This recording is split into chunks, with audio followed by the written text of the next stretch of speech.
السلام علیکم ورحمۃ اللہ وبرکاتہ۔ نحمدہ ونصلی علی رسولہ الکریم، اما بعد۔ اعوذ باللہ من الشیطان الرجیم، بسم اللہ الرحمن الرحیم۔ لا ینہاکم اللہ عن الذین لم یقاتلوکم فی الدین وَلَمْ يُخْرِجُوكُم مِّن دِيَارِكُمْ أَن تَبَرُّوهُمْ وَتُقْسِطُوا إِلَيْهِمْ إِنَّ اللَّهَ يُحِبُّ الْمُقْسِطِينَ۔ رَبِّ اشْرَحْ لِي صَدْرِي وَيَسِّرْ لِي أَمْرِي وَاحْلُلْ عُقْدَةً مِّن لِّسَانِي يَفْقَهُوا قَوْلِي۔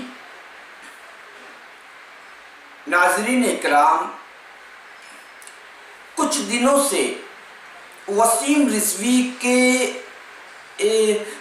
رضوی پر ڈیبیٹ چل رہی ہے کہ وسیم رضوی نے قرآن کی 26 آیتوں کے خلاف PIL کورٹ میں داخل کیا ہے کہ ان 26 آیتوں کو نکال دی جائے، کیونکہ وہ 26 آیتیں آتنکواد کو بڑھاوا دیتی ہیں۔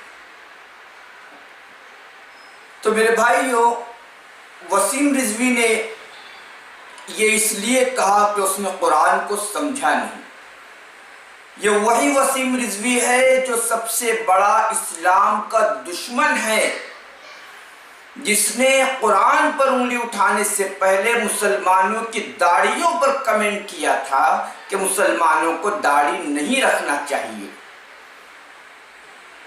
یہ BJP کا دلال ہے، یہ RSS کا ایجنٹ ہے میرے بھائیوں، اور یہ اسلام کا سب سے بڑا دشمن ہے۔ میرے بھائیوں، قرآن کی جو آیتوں کو وہ دلیل بناتا ہے کہ یہ آتنکواد کی طرف راغب کرتی ہے، یہ جو ہے شدت پسند بناتی ہے، تو یہ پس منظر کے خلاف بیان کرتا ہے۔ اس لیے کہ جو سورہ توبہ کی کچھ آیتیں ہیں جس میں ہے کہ کافروں کو مار ڈالو، کافروں کو قتل کر دو، یہ کیوں ہے؟ یہ جنگ کے پس منظر میں ہے۔ آپ دیکھو کہ جب اس کی تفسیر پڑھو گے تو مسلمانوں کا مشرکوں سے معاہدہ تھا، اور وہ معاہدے کو مشرکوں نے توڑ دیا۔ تو اس وقت اللہ تعالیٰ نے 4 مہینے کا وقت دیا کہ اگر تم 4 مہینے میں سدھر گئے تو ٹھیک ہے، ورنہ اعلان جنگ ہے۔ اور اس کے بعد جب جنگ کا اعلان ہوا تو اللہ تعالیٰ نے کہا کہ کافروں کو جہاں دیکھو وہاں مارو، کیونکہ جب جنگ کا معاملہ ہوگا، آج بھی اگر فوج لڑے گی، انڈیا اور پاکستان کی جنگ ہوتی ہے، تو انڈیا کے لوگ کہیں گے کہ پاکستانی فوج کو مار ڈالو، پاکستانی کہیں گے کہ انڈیا کی فوج کو مار ڈالو۔ کوئی یہ نہیں کہے گا کہ آؤ مہمان نوازی کی جائے گی، دشمن کی مہمان نوازی نہیں کی جاتی۔ اور اس یہی وجہ ہے کہ اللہ تعالیٰ غصے میں تھا، اور وہ قرآن کی سورہ جو ہے بغیر بسم اللہ کے اللہ نے ڈائریکٹ پوائنٹ پر آ کر شروعات کی ہے۔ میرے بھائیوں، اللہ تعالیٰ نے جہاں پر کافروں کو قتل کرنے کا حکم دیا ہے تو وہ اس وجہ سے ہے کہ مسلمانوں پر مظالم ڈھائے گئے۔ بلال رضی اللہ تعالیٰ عنہ کو گرم ریت پر لٹا کر کہا گیا تھا کہ نعرہ لگا حبل حبل کا کہ حبل سب سے بڑا ہے، یہ کہا گیا تھا۔ عمار بن یاسر کو مارا گیا، ان کی ماں کو حضرت سمیہ رضی اللہ تعالی عنہا کو قتل کیا گیا تھا، شرمگاہ پر بھالا مار کر انہیں شہید کر دیا گیا تھا۔ تو کیا پھر اللہ تعالیٰ خاموش رہتا؟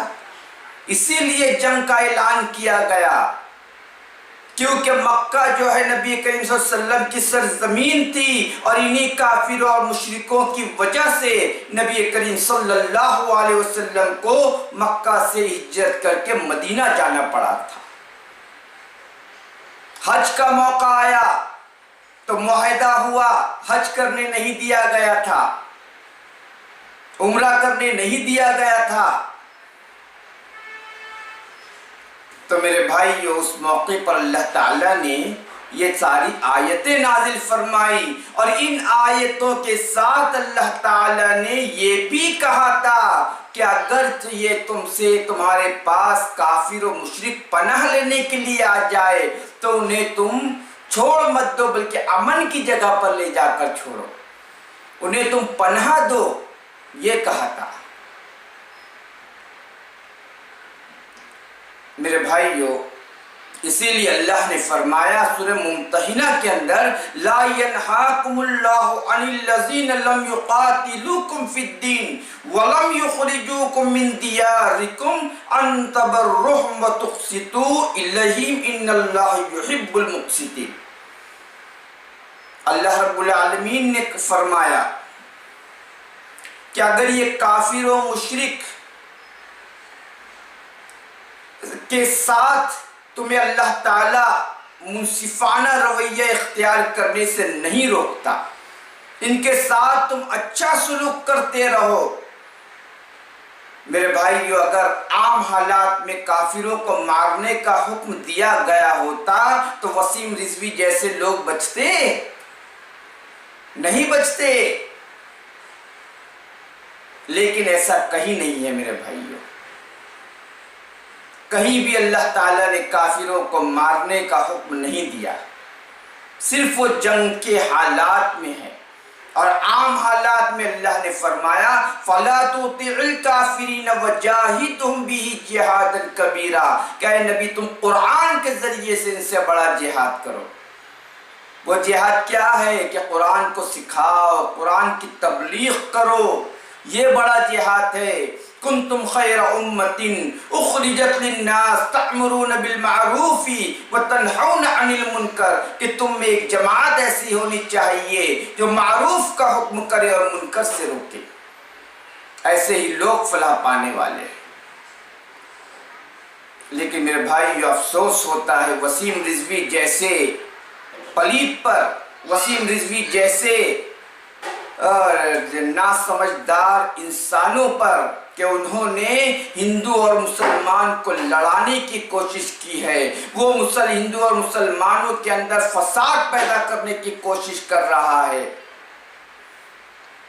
کہ ساری قوم کے لوگ ایک دوسرے سے لڑ جائے۔ یہ فساد کرانے کی ناپاک سازش ہے، اور ان سازشوں کا پردہ فاش ہونا چاہیے۔ وسیم رضوی کو کڑی سے کڑی سزا ہونی چاہیے، وسیم رضوی کے خلاف FIR درج ہونی چاہیے، اور انہیں گرفتار کر کے جیل کے اندر ڈال دینا چاہیے۔ یہی ان لوگوں کا ٹھکانہ ہے۔ اسی لیے میرے بھائیو، اب جاگ جاؤ اور اس کو یوں ہی مت چھوڑ دو، بلکہ ان کے خلاف قلم کے ذریعے سے جہاد کرو، قلم کے ذریعے سے ان کے خلاف FIR درج کراؤ، جبھی یہ لوگ مانیں گے۔ اللہ تعالی ہم سب کے ایمان کو مضبوط کرے، اور ایسے کافروں، ایسے مرتدوں کے خلاف کھڑے ہونے کی توفیق عطا فرمائے، اور زندگی میں کامیابی و کامرانی سے نوازے۔ وما علینا الا البلاغ المبین، وآخر دعوانا الحمد للہ رب العالمین۔